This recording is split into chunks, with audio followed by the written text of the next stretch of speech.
नमस्कार दोस्तों, मैं एक बार पुनः आपके समक्ष उपस्थित हुआ हूं और आज का विषय है समावर्तन संस्कार। दोस्तों, समावर्तन अर्थात सम जोड़ आवर्तन। सम माने सम्यक अच्छी प्रकार से, आवर्तन माने लौटना।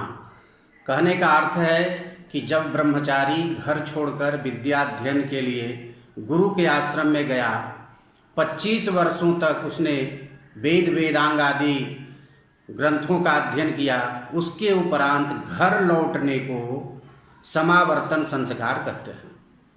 दोस्तों, यह संस्कार करने के लिए जब केशांत संस्कार की विधि पूरी हो गई तो इसके अगले दिन समावर्तन संस्कार के लिए उसी राजपुत्र नामक अग्नि जो स्थापित की गई है वहाँ पर वह बटुक आता है और एक एक करके ब्रह्मचारी के जो भी वस्त्र हैं, जैसे मेखला धारण किया हुआ है, पलाश दंड लिया हुआ है, इन सब को उन्मोक करता है अर्थात त्याग करता है और उसके स्थान पर नए नए वस्त्र इत्यादि को जो गृहस्थाश्रम के लिए उपयुक्त और प्रशस्त बताए गए हैं उसको धारण करता है।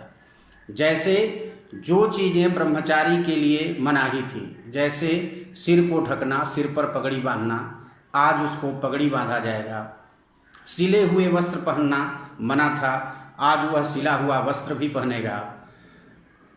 एक यज्ञोपवीत धारण करता था ब्रह्मचारी, आज जब समावर्तन संस्कार होगा तो उसे दूसरा जनेऊ भी मिलेगा अर्थात डबल 2 जनेऊ वह पहनेगा। अर्थात 3 धागों का एक जनेऊ होता है तो 6 धागों का वह सूत्र, वह जनेऊ धारण करेगा।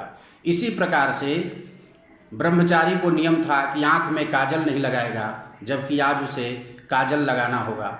वह श्रृंगार नहीं कर सकता था, आज वह संपूर्ण उसकी विधि से श्रृंगार की जाएगी।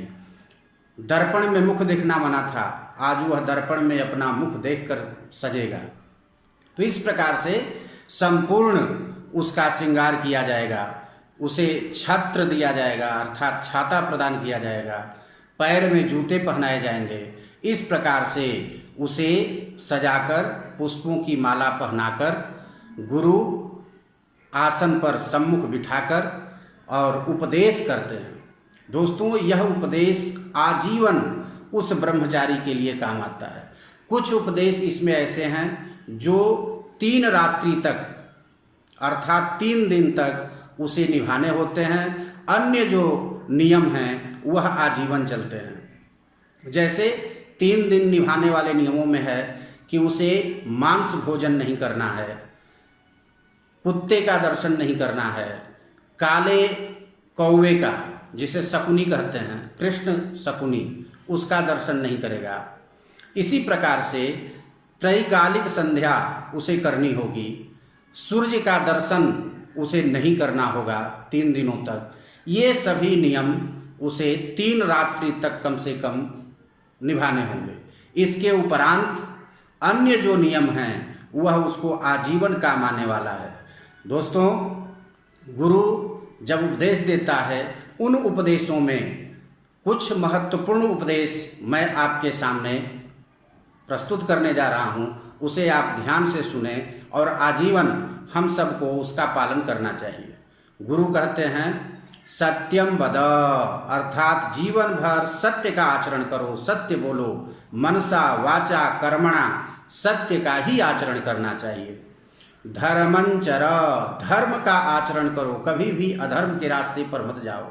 मातृदेवो भव, दोस्तों यहाँ ध्यान देना है, मातृदेवो भव अर्थात किसी भी पशु पक्षी किसी भी जोनि में जन्म लेने वाली वह माँ है। यदि किसी शिशु की वह माँ है तो उस माँ का आदर करना मातृदेवो भव का उद्देश्य है, न कि केवल अपनी माँ का।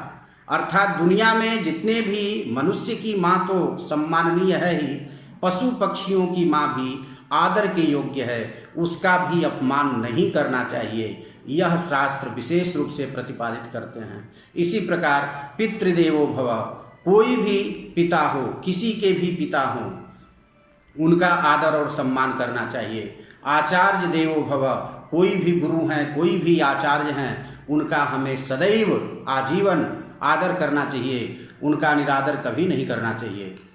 इसके उपरांत कहते हैं गुरु, धर्मात् मा प्रमदितव्यम, धर्म करने में कभी भी आलस्य मत करो, प्रमाद माने आलस्य मत करो। स्वाध्यायान मा प्रमदितव्यम, स्वाध्याय अर्थात हमेशा जीवन भर कुछ न कुछ सीखने की इच्छा रखनी चाहिए, कुछ न कुछ सीखते रहो, कभी भी अपना अध्ययन मत छोड़ो। ये स्वाध्यायात मां प्रमदितव्यम का उपदेश है।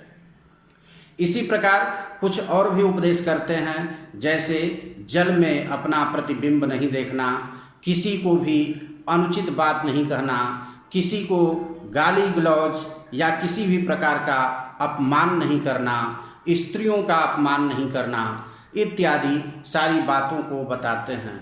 और इस प्रकार गुरु से उपदेश पाने के बाद वह जो शिष्य है गुरु को साष्टांग प्रणाम करता है।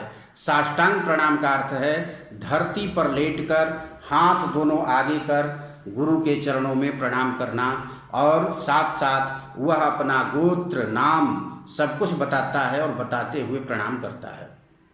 गुरु उसे हाथ पकड़कर, दोनों हाथ पकड़कर उठाते हैं और उसे गले लगाते हैं, उसके सर पे हाथ फेरते हैं और उसे आशीष देते हैं।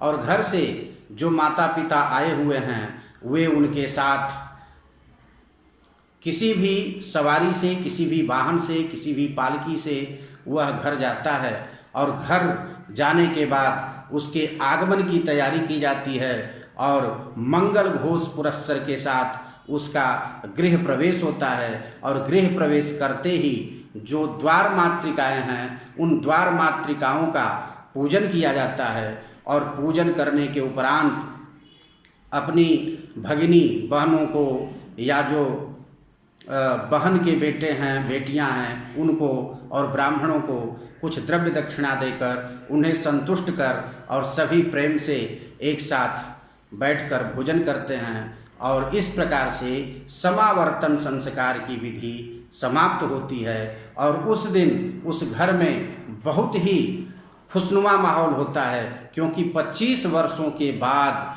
वह बेटा विद्वान बनकर, स्नातक बनकर, शास्त्रों में पारंगत होकर घर लौटा है। उस दिन माता पिता की खुशी का तो कोई ठिकाना ही नहीं है। तो दोस्तों, ये समावर्तन संस्कार की विधि शास्त्र में बताई गई है। इसके अनुसार यदि हम समावर्तन संस्कार की विधि करते हैं तो हमारे लिए और हमारे आने वाले भविष्य के लिए बहुत ही उज्जवल और प्रशस्त होगा। इन्हीं सभी शुभकामनाओं के साथ मैं आपसे विदा लेता हूं, और अगले वीडियो में पुनः उपस्थित होऊंगा। तब तक के लिए आपका बहुत बहुत धन्यवाद।